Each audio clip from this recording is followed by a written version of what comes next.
Hola. Hola, Hola, hola. Marce. Bueno, buenas tardes. Estamos esperando que llegara la Marce para comenzar. Exacto.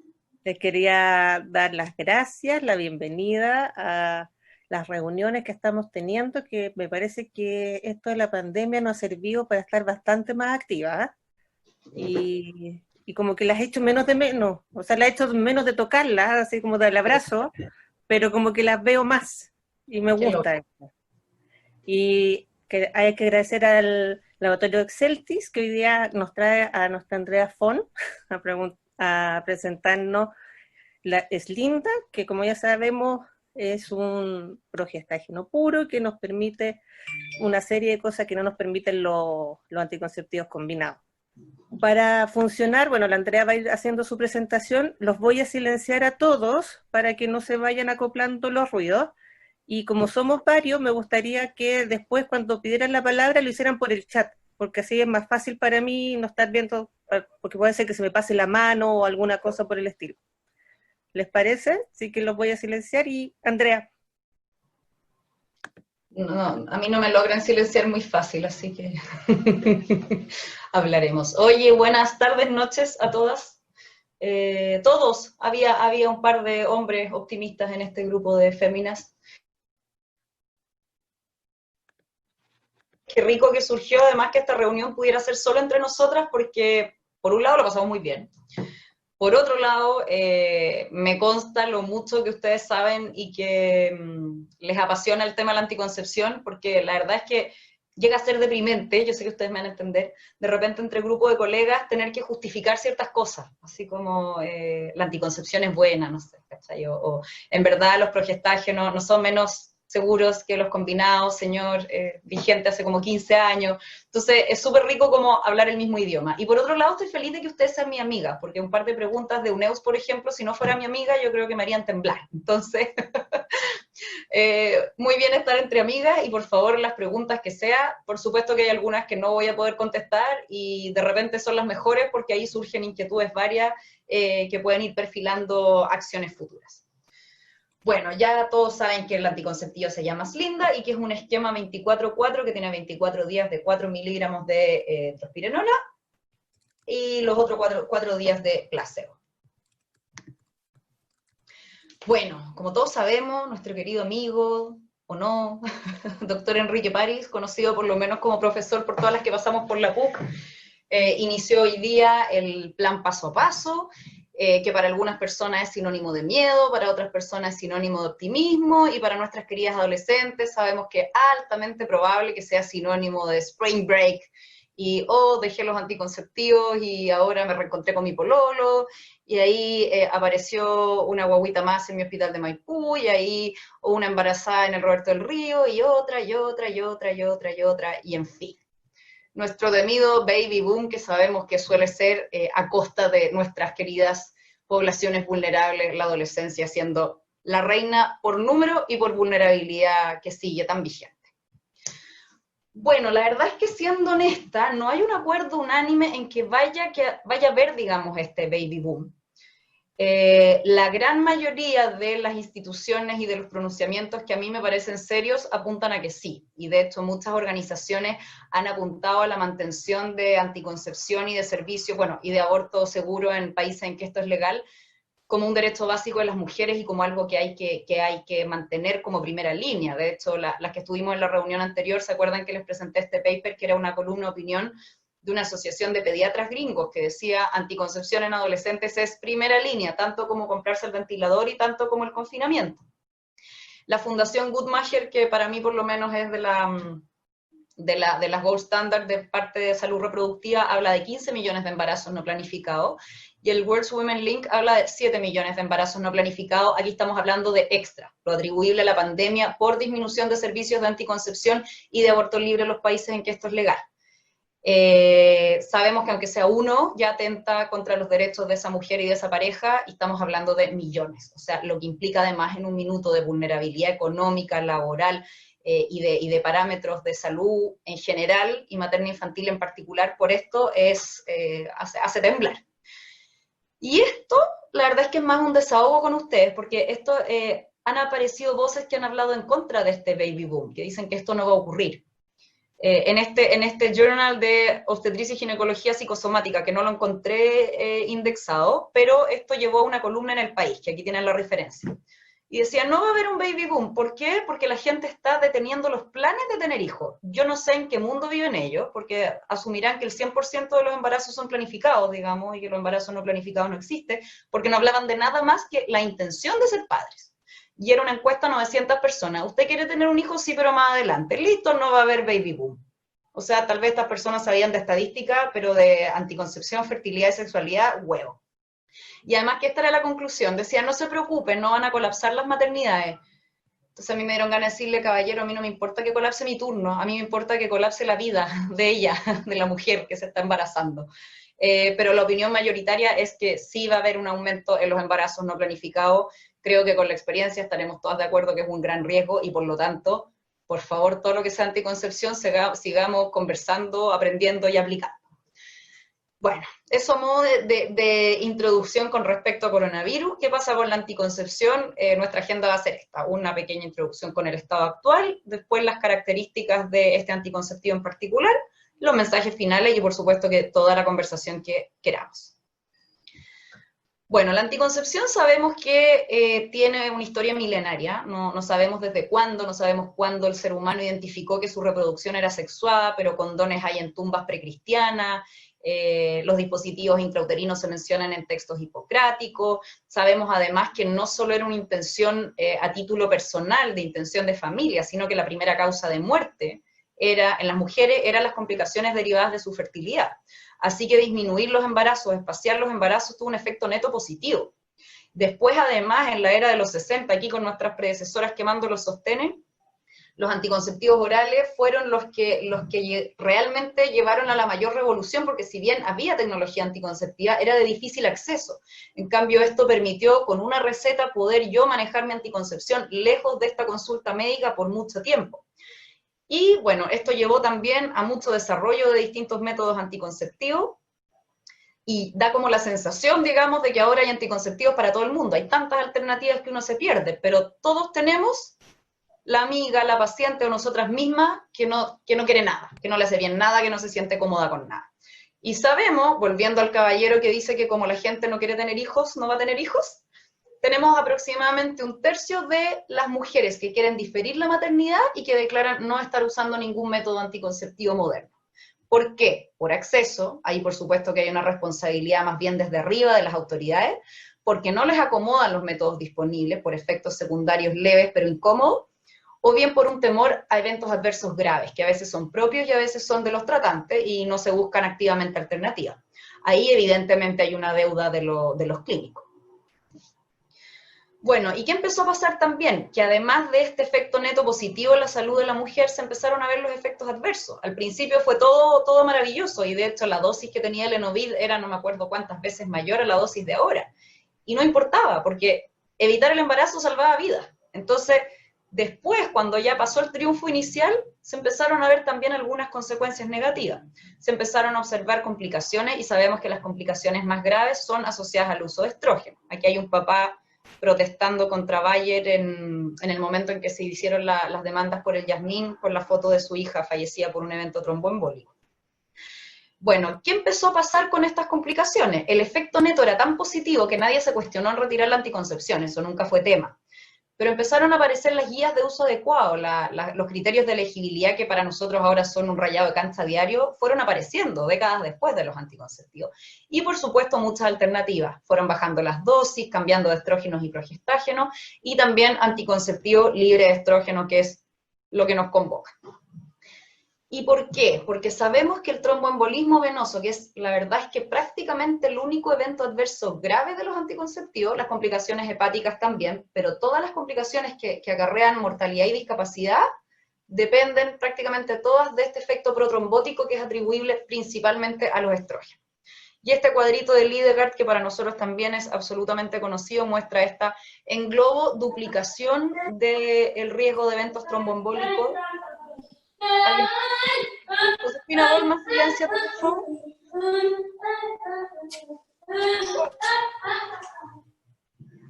En globo es más o menos el doble de riesgo de eventos tromboembólicos por el uso de anticonceptivo.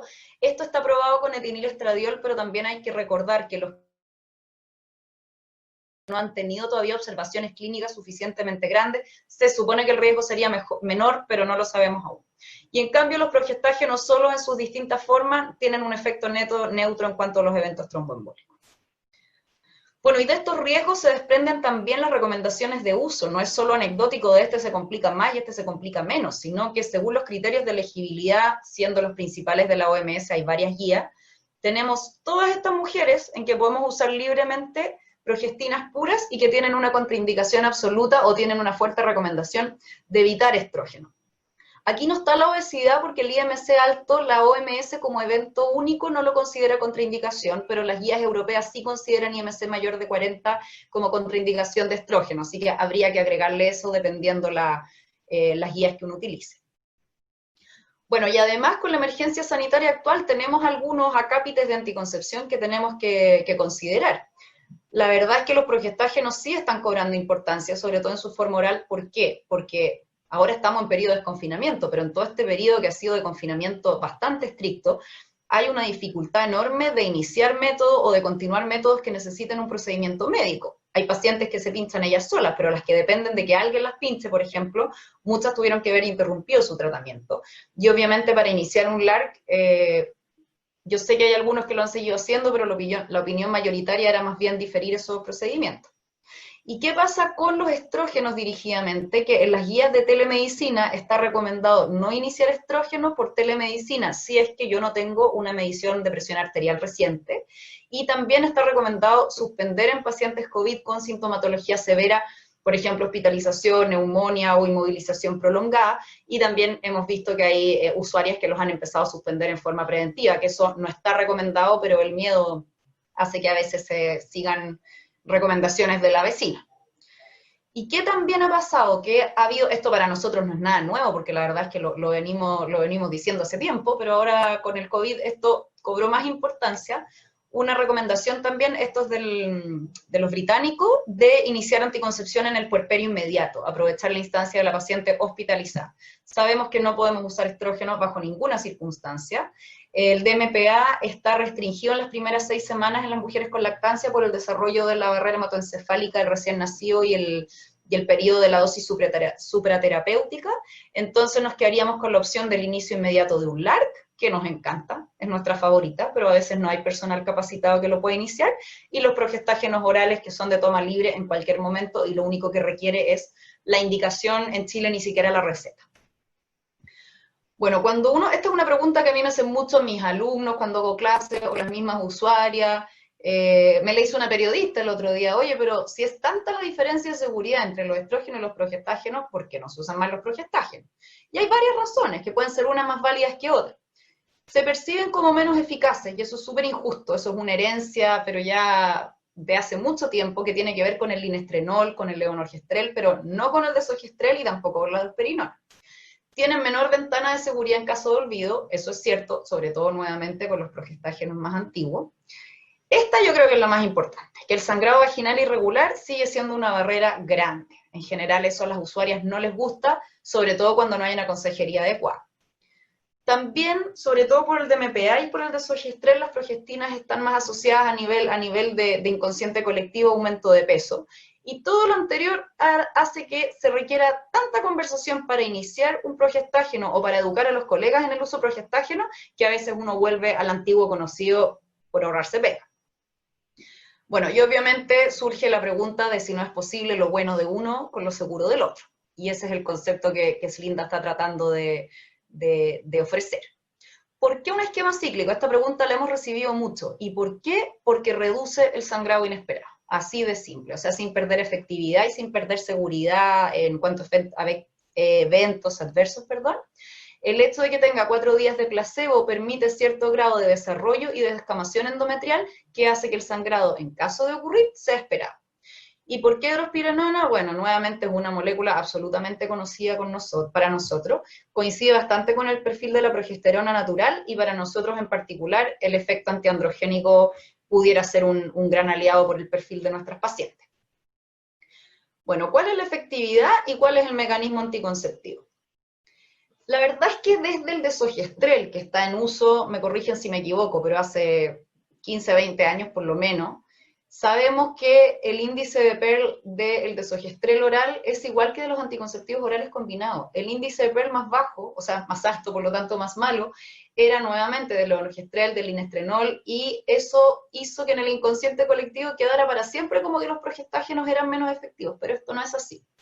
Y el índice de PERL de la drospirenona de 4 miligramos con el que entra Chile es de 0,73, por lo tanto cumple con el índice de PERL de menos de 1, que sabemos que es lo que se considera altamente efectivo.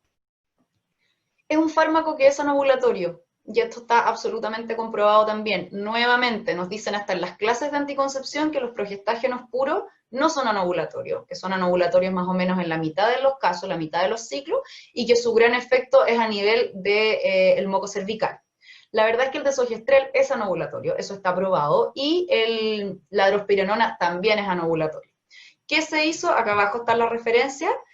Se vieron en mujeres que estaban obviamente con otro método anticonceptivo por una cosa ética básica y que tenían ciclos ovulatorios probados por estos mismos criterios, que son el de Hoagland y el de Landgren. Se determinó las pacientes que ovulaban y se vio que la ovulación ocurría en menos de un 1% de los casos, o sea, es un fármaco anovulatorio. También tiene un efecto a nivel de moco cervical y a nivel endometrial y tubario, pero el efecto principal al que le atribuimos su poder anticonceptivo es un efecto anovulatorio. Estos criterios de Hoagland y de Landgren lo que buscan ver es una ovulación efectiva. Cuando se hace solamente seguimiento ecográfico, se puede pensar que un folículo, por ejemplo, tuvo una ruptura y que por lo tanto hubo una ovulación y que ese folículo se haya luteinizado, el famoso LUF, el folículo que se luteinizó sin romperse, y que no haya un aumento de la progesterona, y por lo tanto esa no es una ovulación. Por eso que se usaron estos dos criterios. Y en los trabajos, como les digo, se vio una ovulación entre un 1% y menor.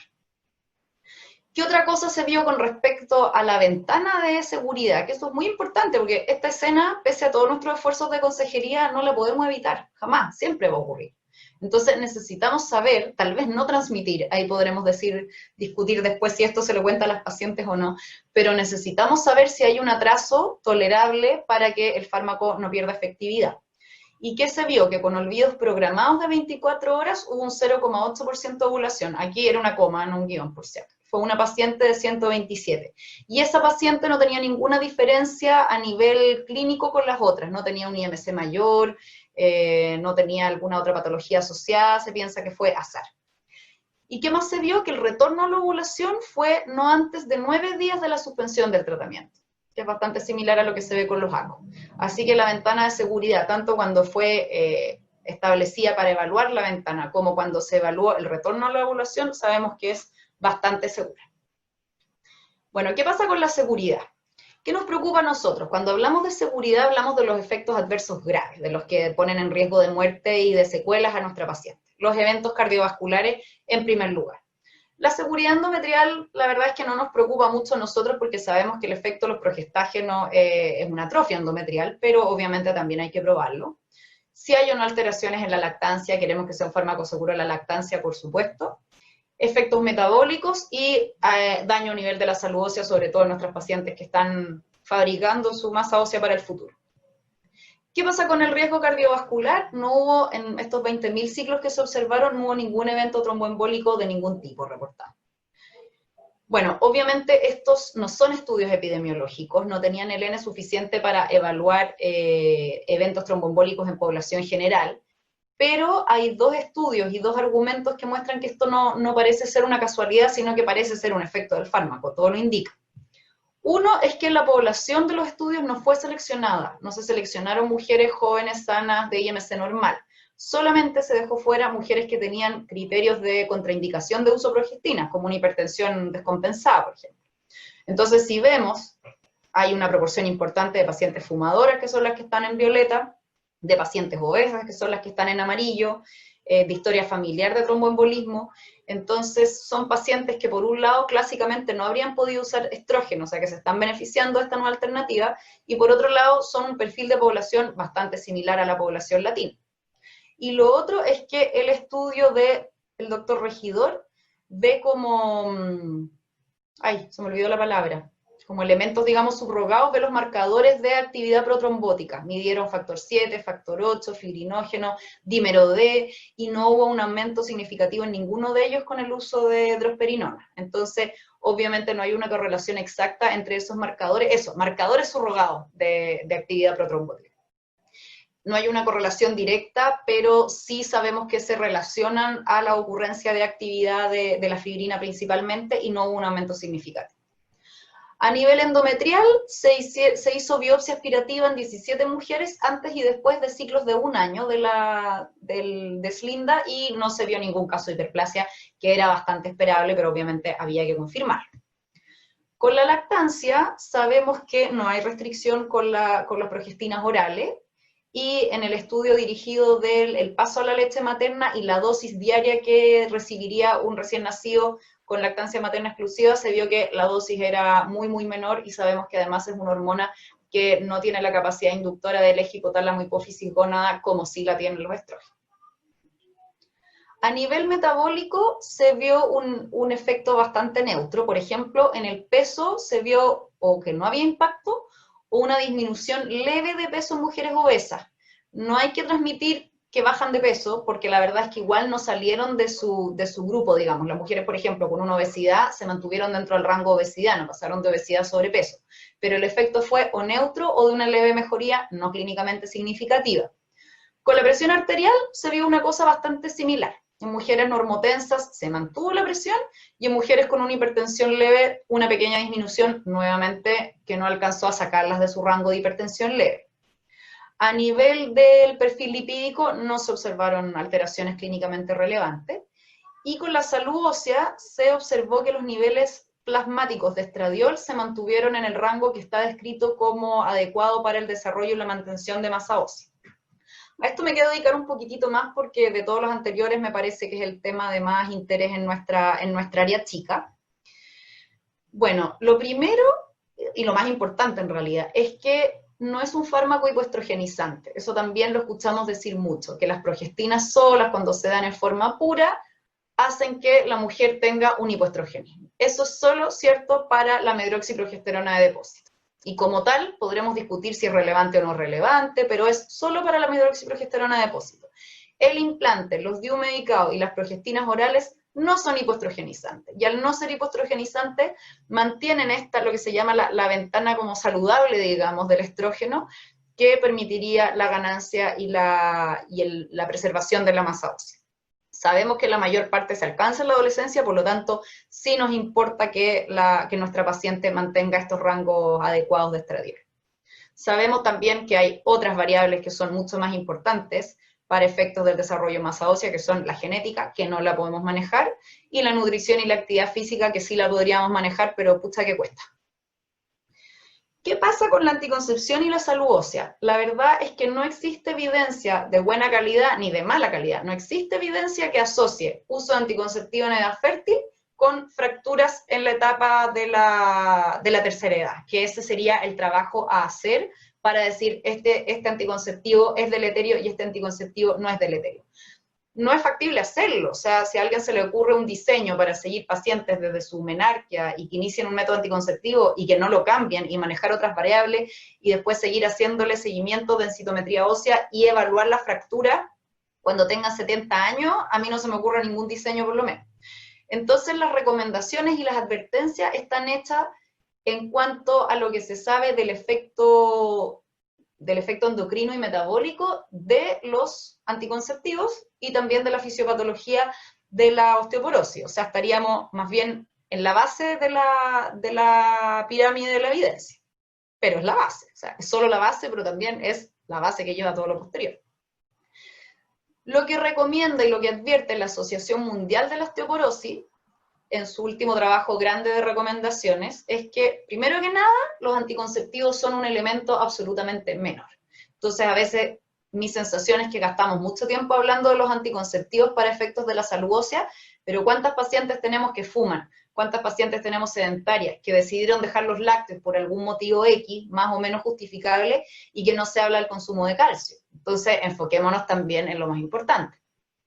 ¿Y qué pasa con la anticoncepción? La única preocupación, advertencia que ellos expresan por la relación con el hipoestrogenismo es, nuevamente, la medroxiprogesterona de depósito y los anticonceptivos combinados, pero de muy bajas dosis. ¿Por qué? Porque tienen un efecto mucho más supresor que las progestinas puras a nivel folicular, pero lo que aportan de estradiol plasmático a través de estas dosis muy bajas de estinestradiol es muy poco. Entonces, no dicen que sea una contraindicación, pero dicen que hay que evaluar caso a caso y nosotros sabemos que siempre vamos a abogar por la prevención del embarazo, por lo demás.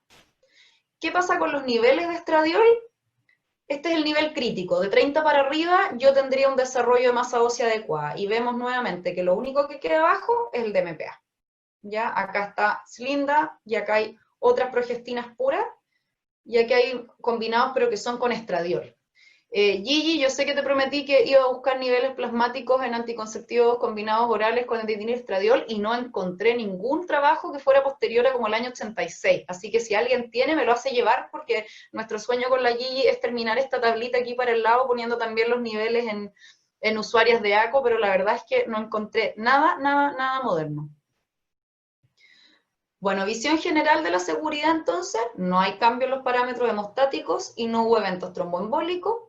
No se produjo ningún evento adverso grave, no se reportó ninguno. Se vio que es seguro durante la lactancia y la hipercalemia se buscó dirigidamente por, obviamente, sabemos el efecto que tiene la drospirenona, y se vieron solo 2 casos de hipercalemia, o sea, hiperpotasemia, que no tuvieron ninguna relevancia clínica. De hecho, fue porque se buscó dirigidamente, pero no presentaron síntomas y no se encontró por ningún cuadro clínico, y se recuperaron en forma espontánea. Bueno, vámonos a la tolerabilidad entonces. ¿De qué hablamos cuando hablamos que algo es tolerable o no? Tolerar, así a nivel Real Academia Española, significa permitir lo que no me gusta. Entonces estamos hablando de cosas que no son médicamente graves, pero que son incómodas para la paciente y que no les gusta. ¿Y cuál es el problema cuando estamos hablando de anticonceptivos? Es que si no me gusta, lo suspendo. Y si lo suspendo, me embarazo. Y en el caso nuestro, la que se embaraza es una adolescente con toda la vida por delante. Bueno, la verdad es que los anticonceptivos orales combinados también tienen problemas de tolerabilidad. A veces se habla de que las progestinas son mal toleradas y los anticonceptivos combinados son muy bien tolerados, y eso sabemos que no es tan así. Puede haber cefaleas, puede haber mastalgia, alteraciones anímicas, esta sensación de distensión abdominal, náusea y también sangrado irregular. Sabemos que estos síntomas pueden ser por el estrógeno, por la deprivación en los días placebo y también por los progestágenos, y que hay que ponerse el sombrero de mago y empezar a ver caso a caso si le hago ciclo extendido, si le bajo la dosis, le subo la dosis, pero algunas efectivamente sí se benefician de usar progestinas puras.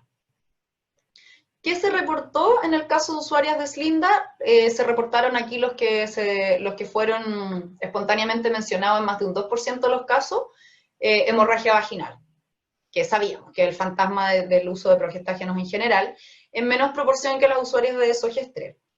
Cefalea, similar a desogestrel. Acné también se reportó en un 4%, similar prácticamente a todos los anticonceptivos. Nasofaringitis e influenza, que sabemos que probablemente no tuvo nada que ver. Y displasia cervical en un 2% y aumento de peso en un 2%. La hemorragia vaginal le vamos a dedicar un par de diapos más porque sabemos que es el fantasma de las progestinas. Las mujeres que tuvieron sangrado, la verdad es que son bastante pocas. La mayoría de las mujeres no sangran, pero cuando sangran es mayoritariamente programado. Esa es la maravilla. O sea, lo que habría que advertirle a estas usuarias es que lo más probable es que no sangren, y que si sangran, lo más probable es que sea o en los 4 días de placebo o en los 4 días posteriores. Y el sangrado inesperado, que es efectivamente el peor tolerado, fue bastante menos en las usuarias de drospirenona que en las usuarias de desogestrel. Entonces, puntos clave, como les decía, la mayor parte de las mujeres no sangra, y cuando sangra, la mayor parte es esperada. 4 días del placebo, 4 días posterior al placebo. Sangrado y manchado inesperado significativamente menor que a las usuarias de los otros progestágenos orales. Y el abandono por disconformidad con este sangrado fue de un 3,3%, también bastante menor que las usuarias de desogestrel y similar o menor que en las usuarias de algunos anticonceptivos hormonales combinados. A nivel de aceptabilidad de las usuarias, obviamente había satisfacción con que no hubiera eventos graves, un 82% estaba satisfecha, y el abandono por eventos adversos que fueron leves pero considerados intolerables fue alrededor de un 10%. Bueno, ¿y qué pasa con nuestras adolescentes?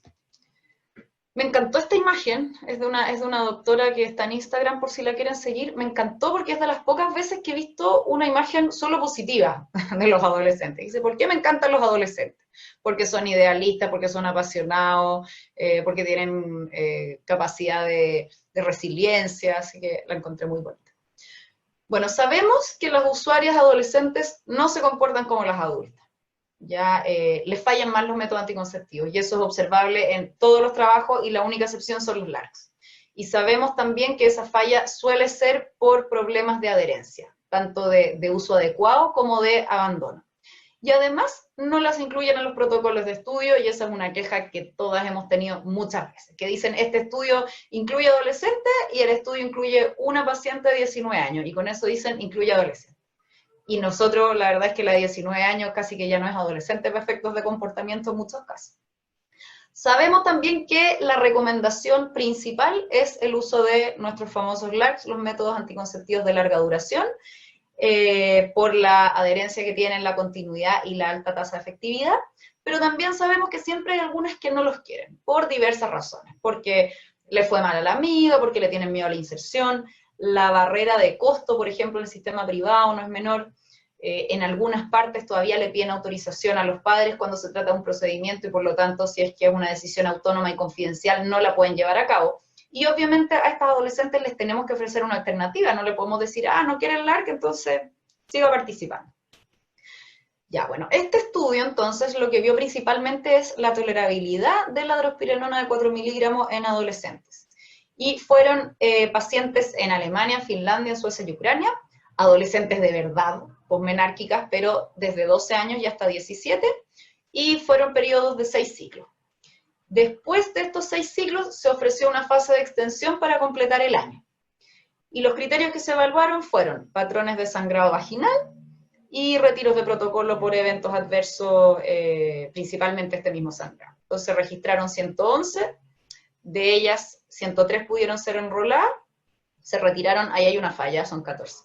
Siguieron 89. De estas 89, prácticamente todas quisieron seguir. Eso yo lo encuentro bien significativo. O sea, la tasa de satisfacción acá al final de los ciclos iniciales fue bien alta, la mayoría quiso seguir, y terminaron finalmente 74. ¿Qué se vio en cuanto al perfil de sangrado y manchado? Muy similar a las adultas, que iban sangrando, que sangraban bastante poco y que sangraban además cada vez menos en días, y en la proporción de mujeres que sangraba también. Y se evaluó también la dismenorrea. Aquí teníamos que un 100% de las pacientes tenía algún grado de dismenorrea, y después de los 6 meses, 2/3 de las pacientes no tenían dismenorrea, y de las que sí tenían dismenorrea, la mayoría era leve. O sea, teníamos un 10% de las pacientes que seguía con dismenorrea importante, ya fuera moderada o grave. Y el uso de analgésicos para efectos de la dismenorrea se redujo de un 51% a un 2%. Perdón.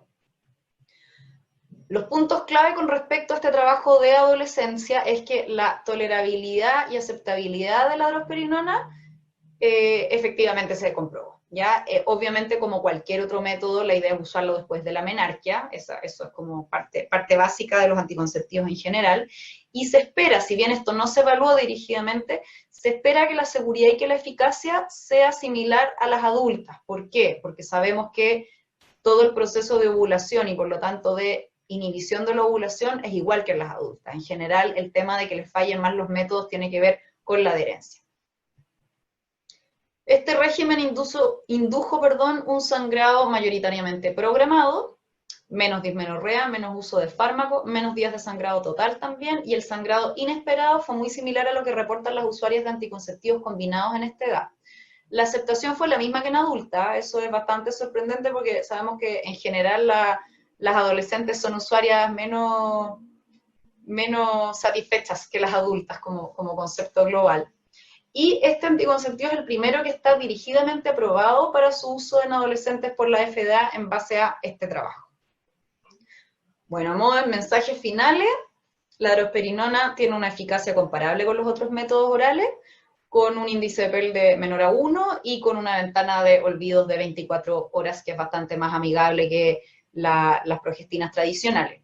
No se vio ningún evento tromboembólico, un perfil favorable a nivel metabólico y los niveles de estradiol serían compatibles con una adecuada salud ósea.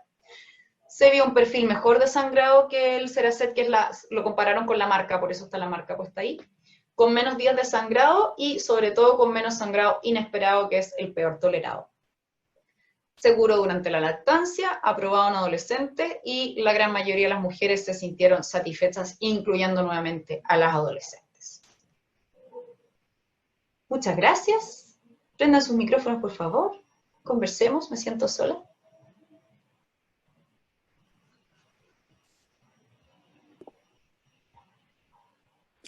Muchas gracias.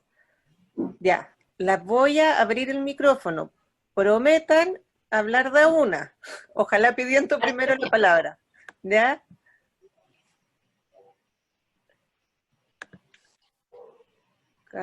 Voy. Ya, tenemos muchas preguntas. ¿Por qué partimos? La primera que me apareció fue la Dani Capela. Hola. Hola. Gracias, Andrea, por la presentación. Tengo algunas dudas, pero es una que es como un poco general, que no sé si sabremos la respuesta, sobre todo porque tú misma dijiste que en esa tablita que pusiste con etinilestradiol, que con etinilestradiol no encontraste el tema de la... que en el fondo, que el desogestrel, por ejemplo, el desogestrel solo y la drosperinona sola son inhibidores de la ovulación, igual que un combinado con etinilestradiol, como que no entiendo mucho, o es como una reflexión, si realmente tendría que haber alguna diferencia de los estrógenos circulando con cualquiera de esos, pues al final el mecanismo de acción es el mismo. Lo que pasa es que el principal generador de estradiol, endógeno estamos hablando, son los folículos en una etapa bastante previa al preovulatorio. Entonces tú lo que quieres evaluar es ovulación efectiva. Y eso se bloquea con los dos. Pero si tú quisieras evaluar folículos antrales, folículos secundarios, folículos primarios, verías que esos probablemente están mucho más presentes en los progestágenos puros que en los combinados. O sea, es más supresor en una etapa más precoz probablemente de los folículos. ¿Ya? Esos son los metabólicamente más activos para efectos del estradiol. La Pauli Merino me puede corregir si estoy hablando puras leceras, pero así lo entiendo yo por lo menos. Entonces, si bien... Sí, pero eso no se estudió en el fondo, no se hizo un seguimiento en varios ciclos, porque lo interesante un poco, y le encuentro toda la razón a Dani, que en el fondo sería ver el integral de los estrógenos en el mes. En el fondo, hacerle una toma de muestras, que son estudios caros, súper caros, pero que hay. Y en el fondo, claro, porque si tú inhibes solo el pic de estrógenos ovulatorios, ¿verdad? No es tanto si tú sumáis todo lo que producen estrógenos previa. Pero eso no sabemos cómo está. No, de hecho es como retrospectivo. Como hay estradiol, se asume que los folículos más chicos están. Ahora, no se midió eso dirigidamente.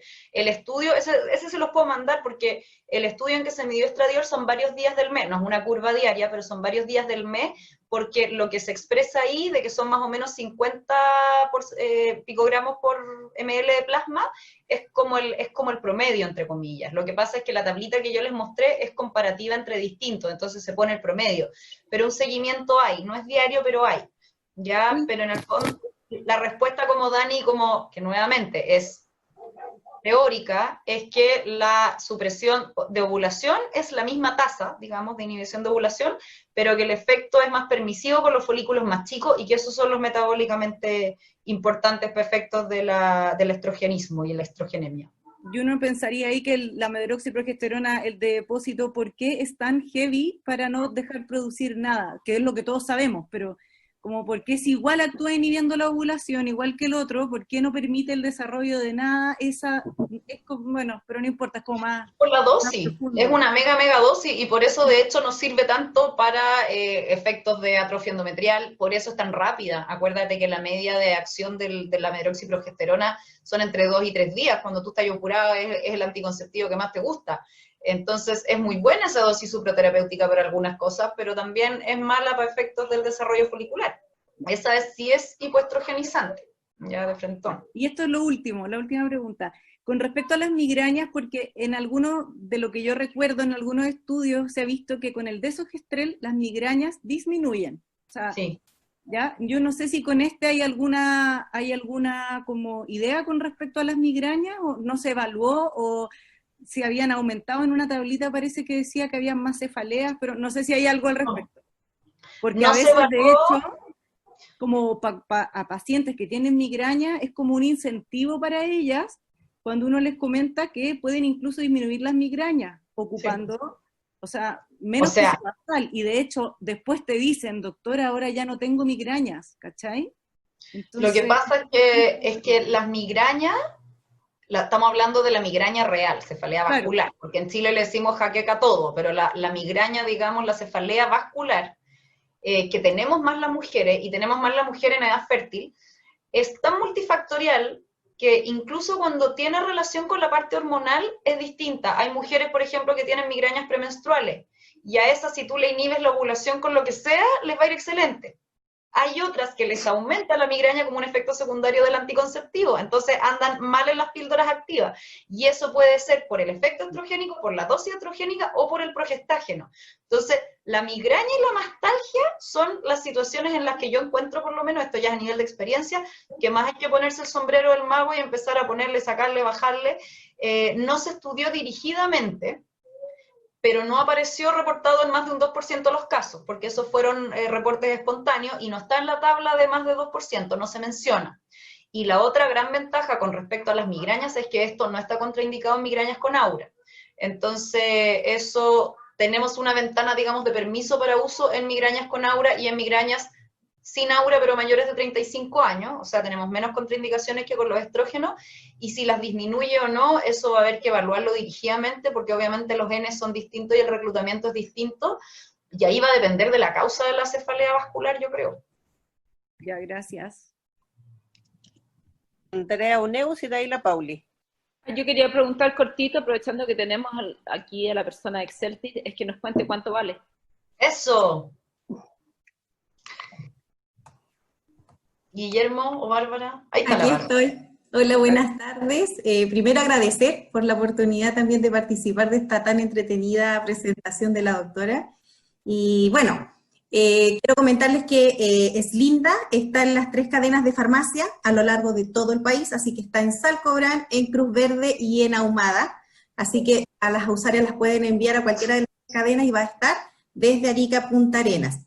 Y el precio, la verdad que aún pensando que es un producto innovador, ¿cierto? Que es un producto totalmente distinto, diferenciador, con muchos beneficios, como lo comentaba la doctora Andrea Bonjoeli, aún así, nosotros pensamos que muchas veces, y pensando también en la pandemia, los precios de repente son muy elevados cuando son productos muy innovadores. Nosotros con Slinda marcamos una gran diferencia, estamos con un precio de 16.000 pesos en las 3 cadenas de farmacia.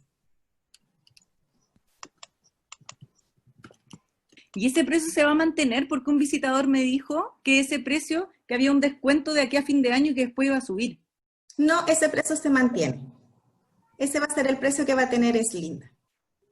La idea es que pueda acceder todas las pacientes, que puedan acceder todos. Nosotros siempre hemos pensado en el acceso también. Entonces es un producto nuevo de innovación y queremos que todas también puedan acceder al producto. Gracias. Pauli. Gracias. Doctora, Guillermo acá, independientemente de ese precio, también hay otras cosas que muchas veces los médicos saben. Por ejemplo, todos los pacientes FONASA tienen hasta un 40% de descuento en los productos, por ejemplo, de Exceltis. Basta con mostrar su RUT y las farmacias verifican eso en farmacias ahumadas. Tiene un 40% de descuento además. Eso era solamente la acotación. Y por ser FONASA, o sea, sin sticker, ni firma, ni cupones, ni todas esas cosas que normalmente se usan en otras partes. Acá directamente con el RUT lo digitan, las farmacias humanas tienen la base de datos de pacientes FONASA y tienen un descuento un 40%, y eso es con todos los productos, por lo menos de Exceltis. Tengo entendido que otros laboratorios también tienen algunos descuentos con FONASA, pero no necesariamente toda la línea. Gracias. Gracias. Pauli. Perdona, es que justo yo creo que en esa parte tal vez no me fijé mucho, pero lo de la efecto sobre la densidad mineral ósea lo hicieron como con densitometría ósea, ¿y al cuánto tiempo No. de luz? No, justamente o sea, trabajos con densitometría ósea y anticonceptivos existen muy poco, y los que existen son seguimientos cortos y pacientes jóvenes, porque es prácticamente imposible. Entonces, lo que existen son extrapolaciones de que el estrogenismo que se mantiene sería no peligroso. Pero eso es, y la verdad es que eso es bien extrapolable a la mayoría de los anticonceptivos. Yo creo que ahí lo que hay que... aquí estoy hablando como yo, no estoy hablando del producto para nada, estoy hablando como yo. Yo creo que los temas que hay que poner arriba de la mesa, por decirlo así, es que los anticonceptivos combinados tampoco está probado que sean seguros para el tema óseo. Y lo otro, y que de hecho pueden ser más peligrosos cuando son de muy baja dosis, y que lo otro es que lo que hay que volver a instalar, si nos preocupa tanto la salud ósea de nuestras pacientes, porque yo he tenido auditores que destruyen mi trabajo, ponte tú, de los implantes posparto, porque están más preocupados de la fractura de cadera a los 80 años de la niñita que se embarace en 6 meses después de haber tenido una guagua, ¿cachai? Entonces, si realmente estamos tan preocupados, que lo encuentro súper loable, primero que nada reconozcamos que los estrógenos, si bien fisiopatológicamente nos suenan más idóneos, eso tampoco está probado. Y por otro lado, pongamos arriba de la mesa temas relevantes como alimentación, tabaco y ejercicio. Porque ese mismo ginecólogo que le dice, mijita, tómese esta pastillita mejor, te aseguro que el mismo que le va a dejar una pastilla de baja dosis porque es suavecita y la paciente es chiquitita, no le va a preguntar si hace ejercicio, no le va a preguntar si toma leche y no le va a preguntar si fuma. Entonces, yo creo que la preocupación pero en el ranking, digamos, de prioridades, es una preocupación menor que otros temas. Yo creo que eso es lo que podemos decir hasta ahora. Y si a alguien se le ocurre un estudio bueno con densitometría, yo lo aplaudo, porque a mí no se me ocurre realmente ningún diseño bueno, y menos para fractura. Espérate ya, que termine la Pauli y después la Caro. Ponte tú, de hecho, el Fondesit de la ETEL, que está terminando en su 4º año, está ¿Ya? haciendo seguimientos con densitometría a 40 pacientes, o sea, 20 y 20 por rama, diabéticas y controles, combinado con desogestrel y etilenoestradiol de 30 microgramos y en clanones, en el fondo. Entonces va a ser un longitudinal con densitometrías 3 al año, al año y a los 2 años, en ambos grupos, así que perdón, va a ser interesante. Lo de los Estamos controles. todos igual, Pauli, hasta ahora. Entonces creo que con Slinda se podría hacer, en el fondo. El punto está que se necesitan lucas, ¿cachai? Se necesita plata como para poder hacer el seguimiento y todo. Y lo otro, con respecto a lo cardiovascular, se midió PCR ultrasensible como predictor de riesgo cardiovascular, ¿cierto o no? ¿PCR ultrasensible? No que yo recuerde, espérate, déjame ponerte la diapo, me acuerdo del... Eventos, o sea, no se pidieron marcadores cardiovasculares así como más... Se pidieron marcadores, tengo acá la diapo porque la guardé pero no me acuerdo PCR ultrasensible, me acuerdo aquí lo tengo. Espérate, no se vayan. Está el dímero D, está el fibrinógeno. Factor 7, factor 8. ¿Y eso no cambiaba?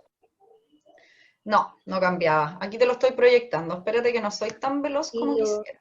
No, tranquila. Y lo otro es, en el fondo se midió con composición corporal, en el fondo porque ya vemos que no cambia mucho el peso y todo, pero no se midió cambios de masa magra, masa grasa tampoco.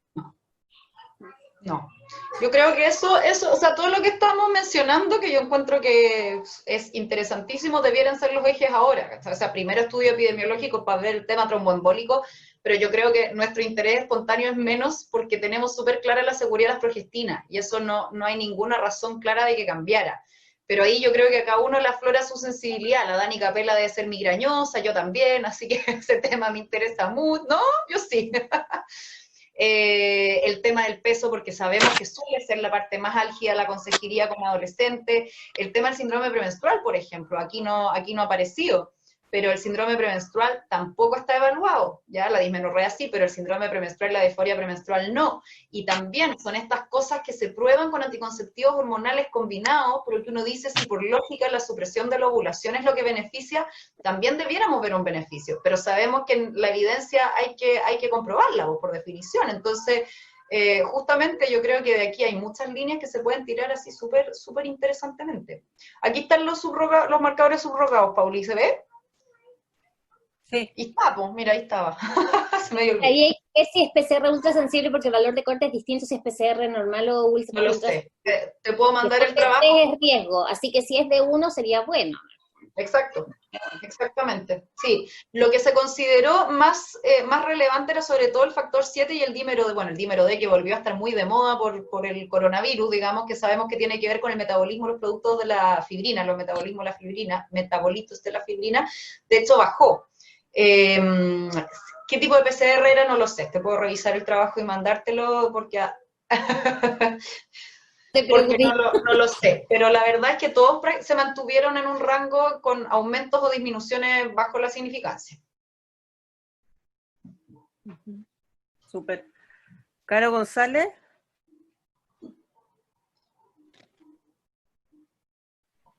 González Roca.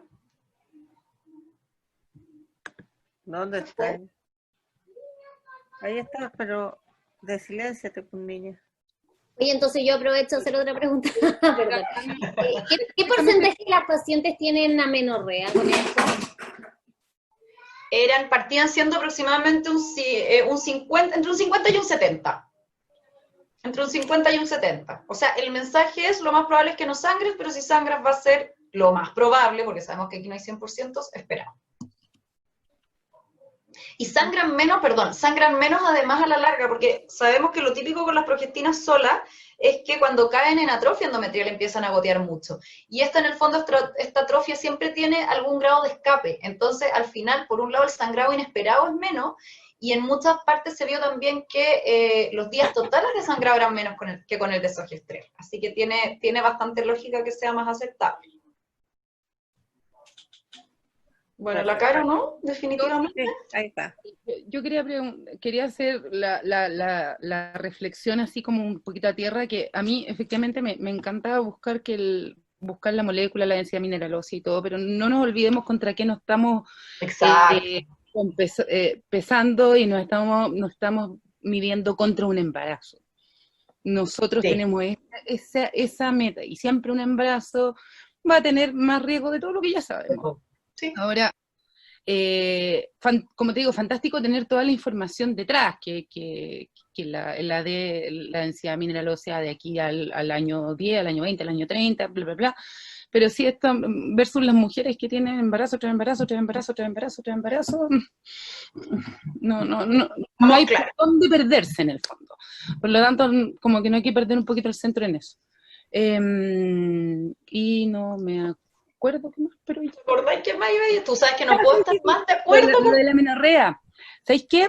A mí una de las cosas importantes desde el punto de vista de la consejería anticonceptiva es el tema de las expectativas. Y si bien es cierto, obviamente tú no te podías hacer grande, en el fondo, cada paciente... Voy a buscar un chaleco. ¿Ah? Estoy escuchando, pero vine a buscar un chaleco. Sigue. Ah, sí, dale. Lo del tema de las expectativas, a mí, ¿tenéis desglosado si en un comienzo el sangrado inesperado es más frecuente y va disminuyendo con el correr del tiempo? Porque, por ejemplo, cuando tú haces la consejería anticonceptiva del DMPA, tú le vas diciendo que en el fondo con el correr del tiempo el porcentaje de amenorrea es mucho mayor, ¿cierto? Sí. Independientemente de que te sepas los porcentajes o no te los sepas. Y así mismo pasa con las otras cosas. Con el implante no les podéis decir nada, pero con el Slinda tú podrías decir más o menos que con el tiempo van teniendo sangrados menores. Sí. Te lo proyecto, lo tengo en adultas, pero las adolescentes eran eran extrañamente tan parecido todas las adultas. ¿Por qué será? Aquí está. Esto en todo caso, el estudio más largo duró 13 ciclos, así que si es que hay cambios posteriores, no lo sabemos aún. Aquí te lo proyecto, sus deseos son órdenes. Ah, bueno. Esto es en 1, y en el que más sangraron, partían sangrando porque aquí faltan las del sangrado inesperado, que es un poquitito más. Ya es como un tercio de cada barrita. Entonces, Las que no sangran parten siendo, como te digo, en la mayoría de los trabajos, hasta un año, parten siendo, son como entre un 50 y un 70% las que no sangran. Ya, perfecto. ¿Ya? Entonces, a cada barrita, para ver el sangrado total, tendrías que sumarle como un tercio de su propia barrita. ¿Ya? Entonces, eso, bueno, yo creo que también hay que evaluar para qué pacientes eso es importante y para qué pacientes no. Yo encuentro evitar el sangrado inesperado maravilloso. Puede que a alguien le dé lo mismo. Yo me acuerdo de una paciente con DMPA justamente, por una dismenorrea, que me llegó a ver y me dijo que había sangrado todos los días, los 3 meses. Y yo dije, este paciente me va a tirar el DMPA por la cabeza. Y estaba tan feliz porque el sangrado no le dolía que le daba lo mismo. Entonces, yo creo que también hay que evaluar en su justa medida para quienes es importante, sabiendo que es un fármaco igual de seguro y igual de efectivo. Porque, o eficaz, ya hay. El doctor Lavín se me mete a la cabeza porque siempre confundo eficaz con efectivo. Bueno, pero ustedes me entienden. Misma tasa de fallas y pocos eventos adversos, y después la parte de la comodidad del sangrado tendremos que ver, como les digo, en su justa medida. O sea, hay que decir un tercio, un tercio, un tercio. ¿Eso es lo que hay que explicar en la consejería? Es menos en realidad. La mayoría tiende a no sangrar. 2 tercios más o menos tienden a no sangrar, y del tercio que sangra, 2 tercios sangran en forma esperada, que el esperado es los 4 días de placebo y los 4 días posteriores. Esos son los días que tú le debieras decir a la paciente que anduviera con la toallita a mano. Entonces, un tercio va a tener sangrado inesperado. Un tercio del tercio que sangra, sí, claro. Más o menos un tercio del tercio que sangra. Es un aproximado, porque son varios trabajos, pero eso es más o menos.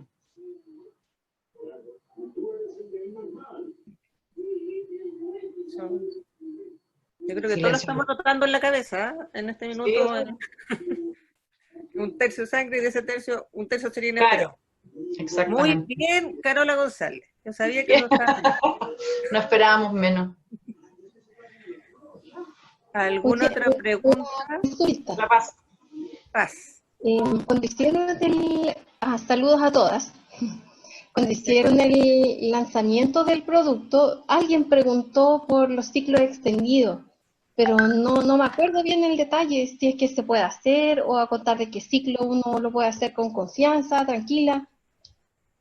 Ciclo extendido, o sea, saltarse los placebos, ¿a eso te refieres, sí? Claro. Ya.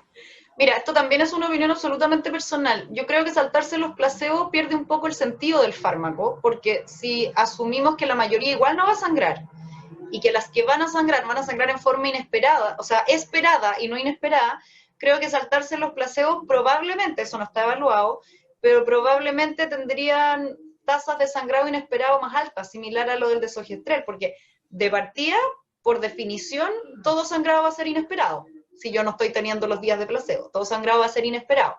Y probablemente, esto nuevamente es elucubrando, como voy a tener una atrofia endometrial sostenida, los días totales de sangrado tenderían a ser más.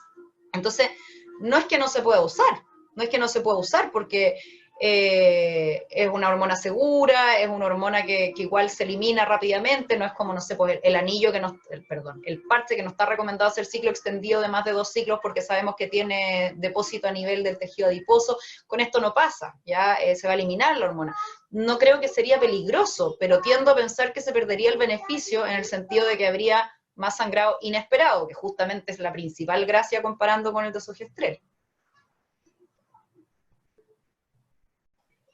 Ok. Pauli. El ánimo, esto es típico que te dice la paciente, así que se siente bajoneada, irritable el primer mes.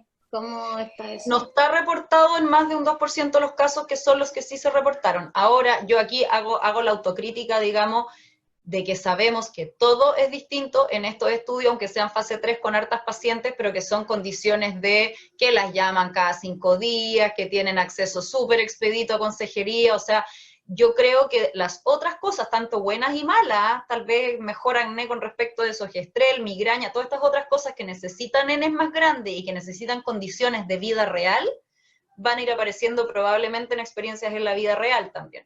Qué linda. Viene la buena noche. Pero no hubo, con más de un 2% de reportes, mención espontánea de cambios de ánimo. Y yo tengo una pregunta, suponiendo, basándonos en que no produce tanto hipoestrogenismo, suponemos también que no hay tanta disminución en la libido.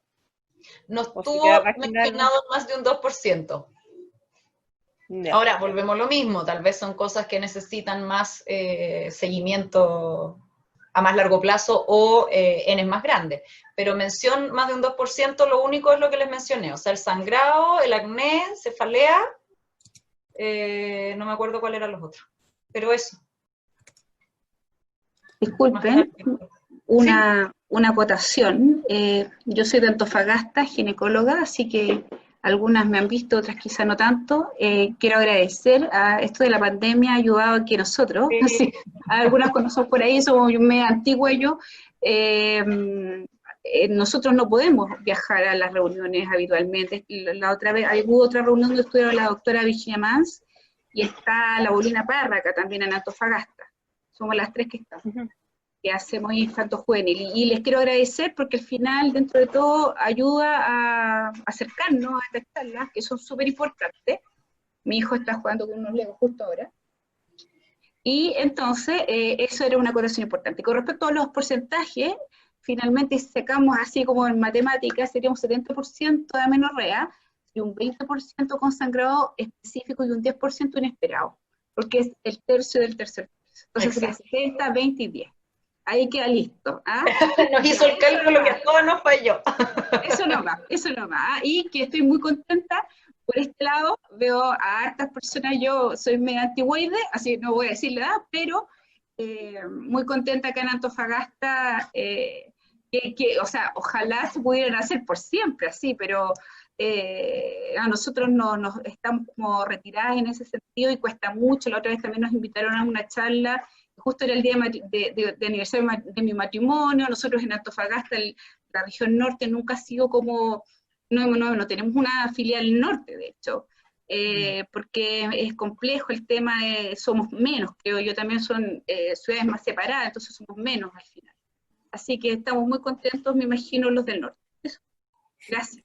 Gracias, Briseida. Bueno, yo creo que una de las cosas que hizo esta pandemia para buscarle el lado positivo a este bicharraco es que en mucho sentido como que cambiamos, o sea, nos tuvimos que digitalizar en muchas cosas y esto es parte de eso, y yo creo que se puede tratar de agradecer por lo menos esa parte positiva de lo que estamos viviendo ahora. Así que nosotros felices que ustedes puedan participar. Así que, o vaya ahí, levanta las manos. Sí, o vaya por allá. Sí, el tan lejos, tan cerca nunca ha sido más cierto.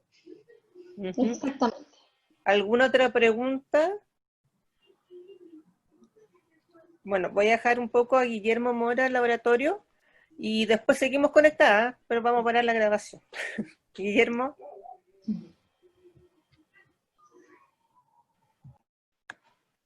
Ay, sí, muchas gracias. Solamente para, agradecer la presencia de todos ustedes. Esta fue una modalidad diferente a la que hemos hecho otras veces, porque normalmente usamos la otra plataforma que es un webinar, pero no permite esta interacción que se ha dado esta noche, que yo creo que ha sido súper entretenida, sobre todo para ustedes. Uno como oyente acá es como bien interesante el nivel de preguntas que se da, que son de una profundidad mayor a lo que sea en un contexto más grande. Así que agradecer en primer lugar eso. En segundo lugar, por ahí vi algunos mensajes que decían con respecto al tema del precio, y solamente quería aclarar dos cosas. Uno, lamentablemente el precio no lo colocamos nosotros. Yo, por ejemplo, solamente es súper breve, a modo de ejemplo, nosotros tenemos un producto que se llama Daniel, que es con etnia extravial. Ese producto nosotros lo queríamos lanzar a 9.000 pesos, cuando toda la competencia estaba a 14.000, a 16.000 pesos, y la farmacia nos dejó colocar el producto porque ellos marginan menos y que lo sacamos muy barato. Y nos obligaron a colocarle un precio más alto para que ellos marginaran lo que marginan normalmente con los precios. Por eso que muchas veces este tema de los precios lamentablemente no pasa tanto por nosotros. En segundo lugar, claro, nos gustaría tener el producto también a un precio mucho más bajo. Sin embargo, solamente para mencionarle, ustedes lo pueden corroborar, ustedes se meten, por ejemplo, a las páginas de Sarcogran, Cruz Verde, y ven los precios que ahí aparecen. Tenemos productos que son, por ejemplo, los originales de drosperinona, que son del laboratorio Bayer, están en 24.000 pesos. Los productos que son similares de drosperinona, los dos más grandes laboratorios que hay acá en Chile, cuestan 18.000 pesos. Y el Ceracet, que es el producto, tal vez el producto que nosotros primer lugar venimos como a dar una solución a eso, también cuesta casi 18.000 pesos.